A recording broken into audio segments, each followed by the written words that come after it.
Hi guys, this is Ratchet and we are playing Criminal Case, City of Romance, Case 16, Early Checkout. Early Checkout and you get murdered. Alright, let's unlock Chapter 2 and Macaro's thugs are gathering up. Such Katerina, we need you.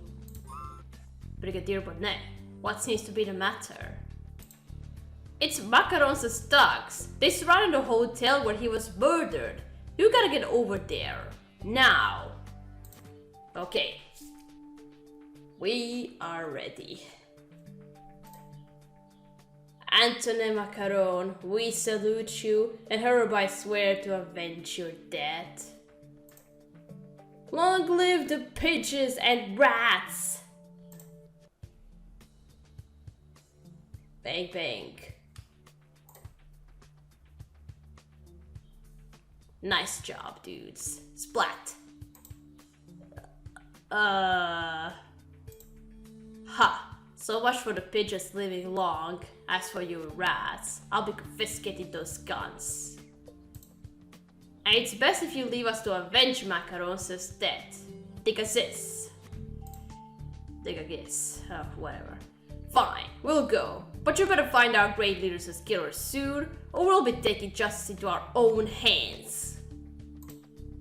Katerina, we managed to get rid of those thugs for now, but like they said, they won't stay quiet for long.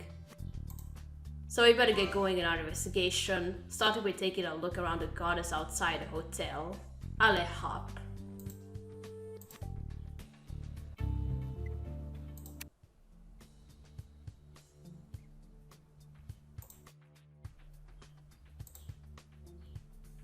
Alright, let's look around outside the hotel.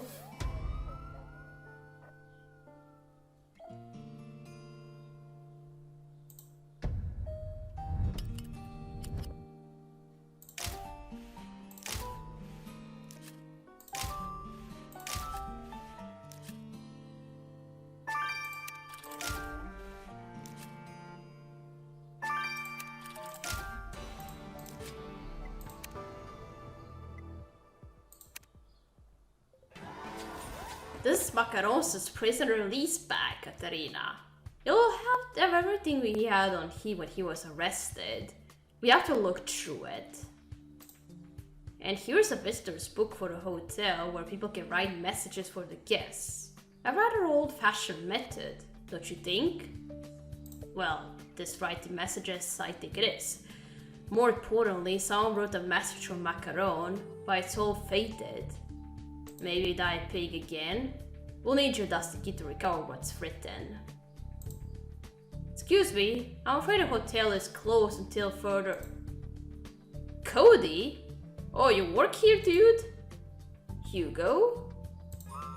What are you doing here and why are you wearing that uniform? I can explain. I should hope so. Time for a little chat, Cody. Yeah, do you work here?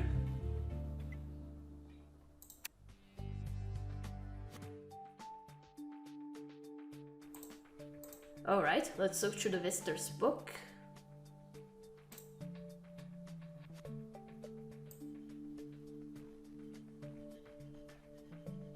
You haven't done Paris right until you had a wildly inappropriate death.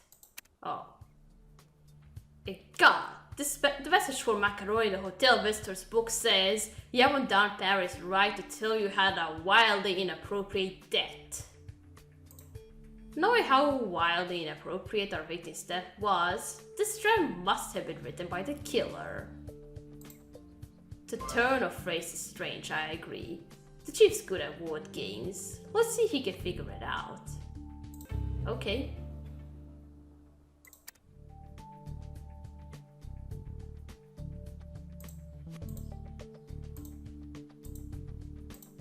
Alright, let's look through the bag. Ah, cigars, of course. And a few bills of 50 euros. Oh, yet another. Well, now that's a rather raunchy photo Macaron was carrying in his prison bag, Katerina. That man with his back to us has got to be the mobster. As for the mystery woman, let's identify her via our PPS database. Oh dear.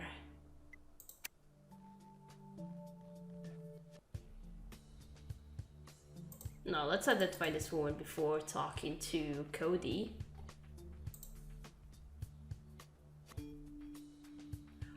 Oh! It's Nadia!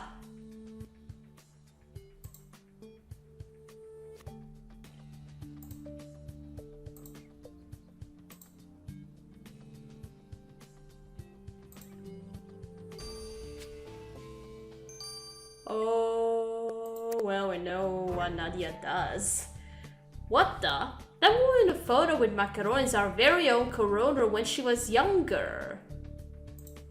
So Nadia was once intimate with Antonin Macaron. Why did she never tell us? Nadia's left for the day, but I think this is worth a home visit, Katerina. Yeah, you failed to mention something to us.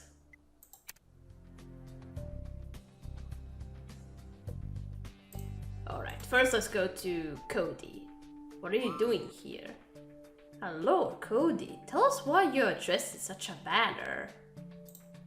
Because I'm working as a bellhop at the Royal Colo Hotel. The truth is that after I left Macaron's gang, I needed to find my own way to make ends meet. I paint as a hobby, so at first I tried selling some of my oil paintings up in Montmartre, but I only managed to swap one for a bag of figs.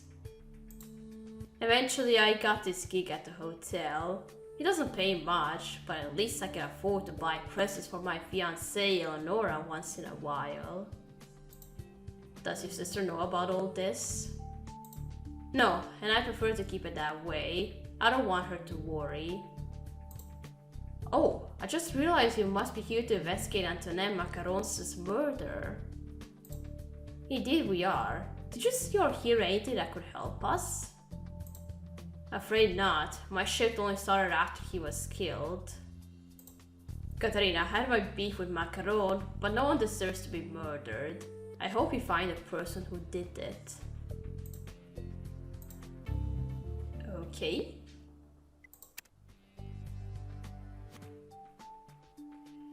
Alright now, Nadia. You failed to mention something to us.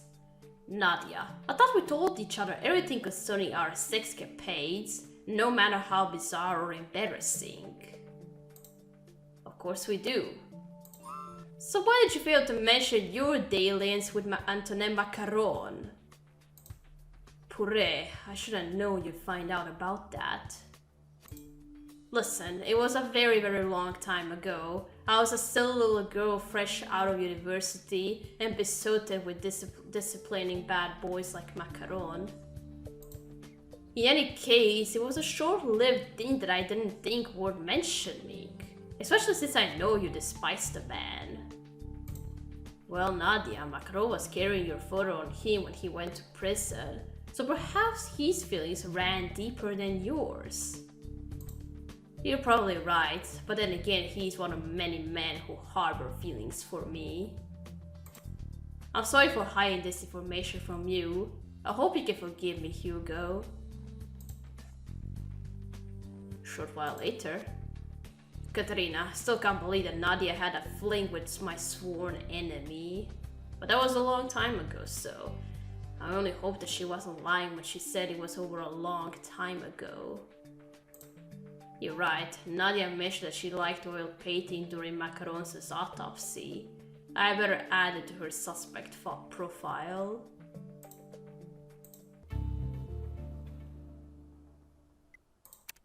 What's with this message for Macaron? Ah, Katerina, you pitted me against a real conundrum this time, until my television-obsessed papa came to the rescue. Being a couch potato has its merits. Katerina, your perpetrator isn't just a murderer, they are also a thief. Why do you say that? How so, JP? Because their threat, you haven't done Paris right till you had a wildly inappropriate death was a paraphrase quote they stole from Evelyn in Paris. Oh. Evelyn in Paris? Isn't that the new TV show filled with annoying cliches about us Parisians? That's the one, but if it was based on reality, it wouldn't be as much fun now, would it? What Papa is essentially saying is that whoever killed Antoine Macaron is a fan of Evelyn in Paris. I'll make sure to watch the show, JP, once Katrina and I have the killer in handcuffs.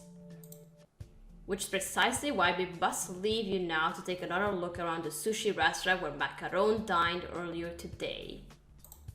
Okay.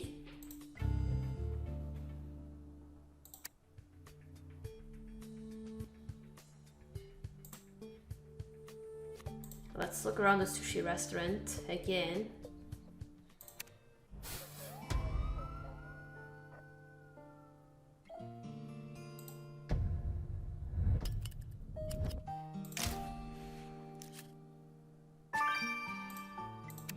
Macaron's briefcase. Something broken.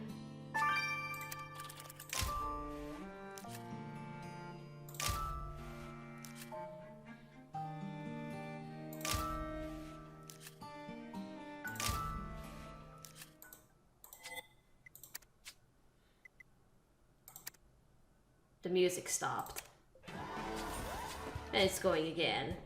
Macaron left his briefcase at the restaurant. How fortuitous. Let's see what secrets lie inside. And we should reassemble this broken bell thing while we're at it, Katarina. Okay.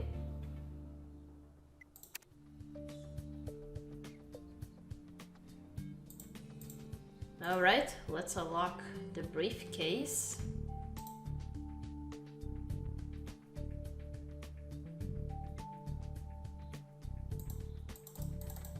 Ah, not again.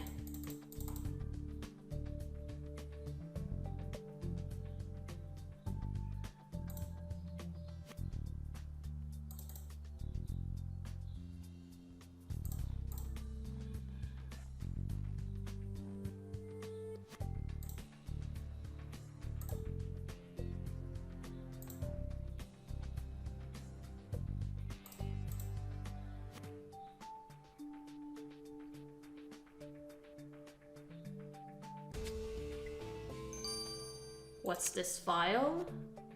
Macaron's briefcase contained just one folder, Katarina.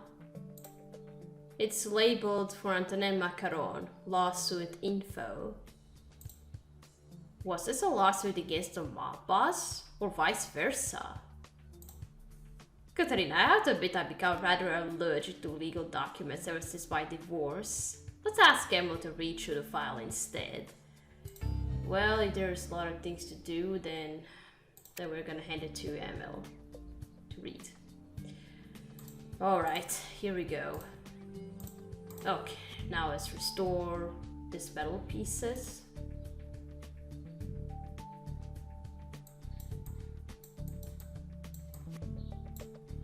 Emily plus Antoinette. Oh! How strange, Katrina. This hip flask has the names Emily and Antoinette engraved on it, encircled by a heart. Was there a more serious aspect of Macaron and Emily Mercier's relationship than we imagined? Miss Mercier has some questions to answer. Yeah.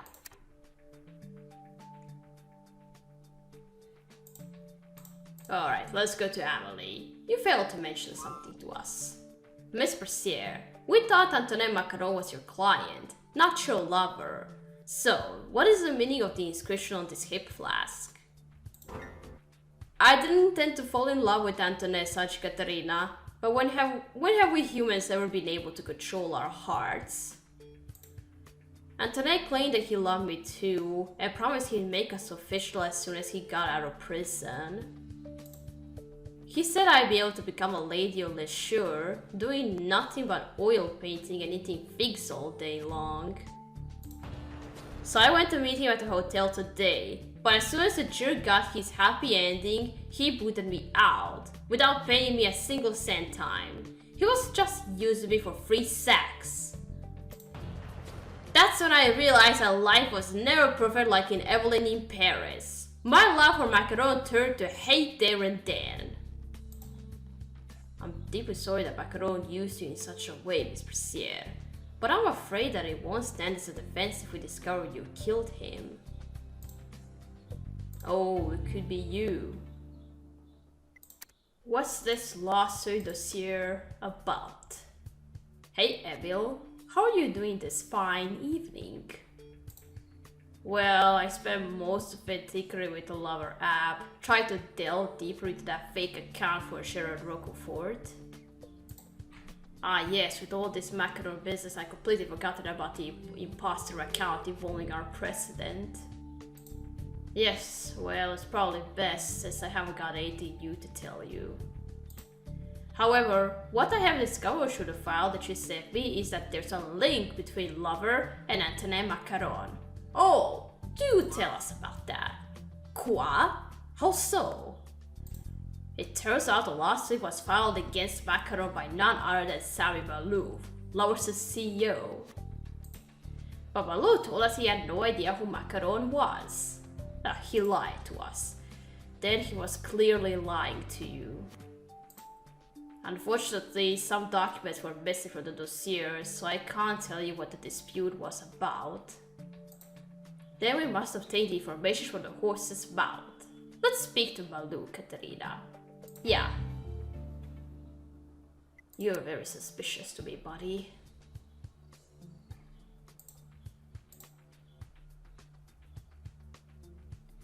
Malouf, you said you'd never heard of Antonin Macaron, yet we now discovered you filed a lawsuit against him. You better have a good reason why you lied to a police officer. I'm sorry, I have no excuse except that I didn't want to be embroiled in yet another murder investigation. Fact is, Macaron was one of the earliest investors in Lover. At the time, I had absolutely no idea who he was. It was only after the app became a hit that I discovered his identity and his links with the Parisian mob. Of course, I didn't want anything to do with a gangster, so I offered to buy him out. But he refused, which is why I ended up suing him. Such Katrina, it's all been so stressful that I put on over 10 pounds from binge eating figs and other expensive treats. Mr. Malouf, I sincerely hope that your stress didn't lead you to murder Macaron. Oh, it's not going to be him. Katrina, it comes no surprise that Antonin Macaron riled up several people while he was alive. This includes Amélie Brasier, who he claimed to be in love with, but was just using for sex, without payment, of course. We also now know that Sami Malouf was suing him because he didn't want a mobster to be a key investor in his Lover app. More shocking for me was discovering that Nadia had had a fling with Macaron years ago and never told us. Then there's Cody, who happens to be working as a bellhop in the same hotel that Macaron was murdered in. Oh, is somebody fighting? Whether this is a coincidence... Katerina, what's all that shouting? I can't believe you did this to me! Carrie? And I can't believe how unreasonable you're being! Cody, Carrie, what is the meaning of this? What's going on?